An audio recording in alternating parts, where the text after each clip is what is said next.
ದಯವಿಟ್ಟು ಎಲ್ಲರೂ ಕೂತ್ಕೊಳ್ಳಿ, ಎಲ್ಲರಿಗೂ ಒಳ್ಳೇದಾಗತ್ತೆ. ಕೂತ್ಕೊಳ್ಳಿ ಕೂತ್ಕೊಳ್ಳಿ, ನಮ್ಮಿಂದನೇ ಎಲ್ಲರೂ ಕೂತ್ಕೊಳ್ಳಿ, ಎಲ್ಲರೂ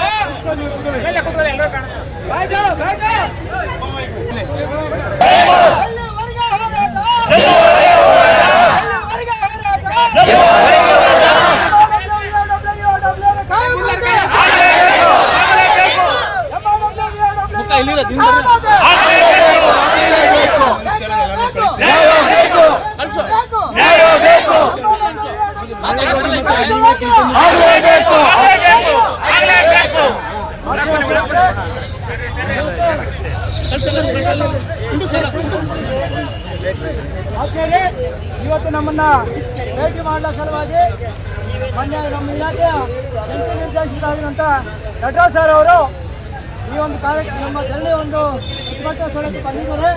ಅವರಿಗೆ ಸಂಪೂರ್ಣವಾಗಿರುವಂತಹ ನಮ್ಮ ಬೇಡಿಕೆಗಳ ಬಗ್ಗೆ ಇದೆ. ಹಾಗಾಗಿ ನಮ್ಮ ಜೊತೆ ಹಲವಾರು ಹೋರಾಟಗಳಲ್ಲಿ ಹಲವಾರು ಸಂವತ್ಸರಗಳು 17 ವರ್ಷಗಳಿಂದ ನಾವು ಹೋರಾಟ ಮಾಡ್ತಿರುವಂಥದ್ದು ಕೂಡ ನಾವ್ರಿಗೆ ಗೊತ್ತಿದೆ. ಹಾಗಾಗಿ ನಾವೆಲ್ಲ ನಮ್ಮ ಬೇಡಿಕೆಗಳ ಬಗ್ಗೆ ಮತ್ತೆ ಅವ್ರಿಗೇನು ಹೇಳುವಂಥ ಅವಶ್ಯಕತೆ ಇಲ್ಲ ಅಂತ ನಾನು ಕೂಡ ಮನಗಂಡು ಈಗ ಏನು ಇಲಾಖೆಯಲ್ಲಿ ಏನೆಲ್ಲ ನಡೆದಿದೆ ಆ ವಿಚಾರಗಳನ್ನು, ಕಡತಗಳನ್ನು ಮನ್ನಣೆ ಆಗಿರುವಂಥ ವಿಚಾರಗಳನ್ನು ಮತ್ತು ಸರ್ಕಾರದ ಮಟ್ಟದಲ್ಲಿ ಡೈರೆಕ್ಟ್ರು ಅವರೆಲ್ಲ ಏನೆಲ್ಲ ಕೆಲಸ ಮಾಡಬಹುದಾಗಿದೆ ಅವುಗಳೆಲ್ಲನೂ ಕೂಡ ಮಾಡಿ ಆಗಿದೆ.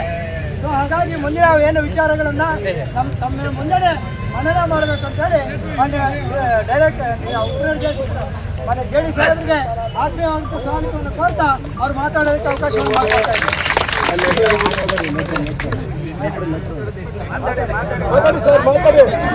ಸರ್ ನೀವೇ ಮಾತಾಡಬೇಕು.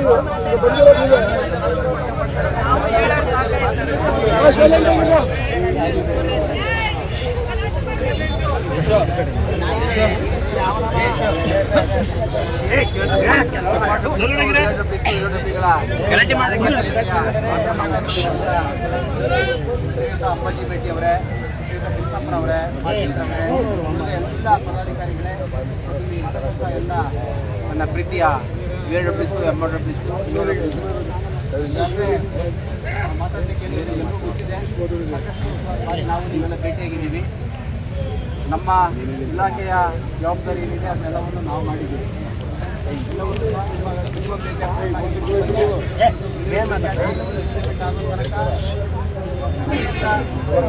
ಜಾಸ್ತಿ ಮಾಡಿಕೊಂಡಪ್ಪ ಟ್ಯಾಕ್ಸನ್ನು ಇಂಪ್ಲಿಮೆಂಟ್ ಮಾಡಬೇಕು ಅಂತ ಎರಡು ಭಾಳ ಮುಖ್ಯವಾದ ತಿಳಿದು ಮಾಡ್ತೀವಿ. ಸರ್ಕಾರದ ಮುಖಾಂತರ ಇದಕ್ಕೆ FD ಹೋಗಿದೆ. ಎರಡು ಸಹ ಖರ್ಚುಗಳು FD ಇದ್ದಾವೆ. ಇನ್ಫಾರ್ಮೇಷನ್ನ ನಮ್ಮ ಇವರಿಗೆ MLT ಅವರಿಗೆ ಕಳಿಸ್ತೀವಿ. ಜೊತೆಗೆ ಭಾಳ ಮುಖ್ಯವಾಗಿರ್ತಕ್ಕಂಥ ನಿಮ್ಮ ಬೇಡಿಕೆಗಳು 50 ತಾಲೂಕುಗಳಲ್ಲಿ MRP ಮಾಡ್ತಕ್ಕಂಥದ್ದು, ಹೆಚ್ಚುವರಿ ಪೋಸ್ಟ್ಗಳನ್ನ ಮಂಜೂರು ಮಾಡ್ತಕ್ಕಂಥದ್ದು ಅವುಗಳು ಸಹ ಸರ್ಕಾರಕ್ಕೆ ಹೋಗಿದೆ. ಜೊತೆಗೆ ಇಡಿಗಂಟು ಎಂಬುದು ಇಡಿಗಂಟು ಒಂದು ಯೋಜನೆ ಜಾರಿ ತರತಕ್ಕಂಥದ್ದು ಅದು ಸಹ ಸರ್ಕಾರದಲ್ಲಿ ಇದೆ. ಇಷ್ಟು ಸಹ ಸರ್ಕಾರದಲ್ಲಿ ಬೇಡಿಕೆಗಳಿದೆ. ಮೇಡಮ್ ಗಮನಕ್ಕೂ ಸಹ ಕಾರ್ಯದರ್ಶಿಗಳ ಗಮನದಲ್ಲೂ ಸಹ ಇದಿದೆ. ನಿನ್ನೆ ಕಾರ್ಯದರ್ಶಿಗಳು ಮತ್ತು ನಿರ್ದೇಶಕರು ನಿನ್ನೆ ಮಾತನಾಡಿದ್ರು. ಇವತ್ತು ನಿರ್ದೇಶಕ ಬರಬೇಕಾಗಿತ್ತು, ಆದರೆ ಅವರಿಗೆ ಬೇರೆ ಒಂದು ತುರ್ತು ಸಭೆ ಇದ್ದಿದ್ದರಿಂದ ನನಗೆ ನೀವು ಹೋಗ್ತೀನಿ ಅಂತೇಳಿ ಕಳಿಸ್ಕೊಟ್ಟಿದ್ದಾರೆ. ಹಾಗಾಗಿ ನೀವು ಕೊಟ್ಟಕ್ಕಂಥ ಏನು ಬೇಡಿಕೆ ಇದೆ ಮತ್ತೊಮ್ಮೆ ನಾನು ಇದನ್ನು ನಮ್ಮ ಇಲಾಖೆಯ ಕಾರ್ಯದರ್ಶಿಗಳು ಮತ್ತು ನಿರ್ದೇಶಕರಿಗೆ ತರ್ತೇನೆ ಅಂತಕ್ಕಂಥ ಮಾತನ್ನು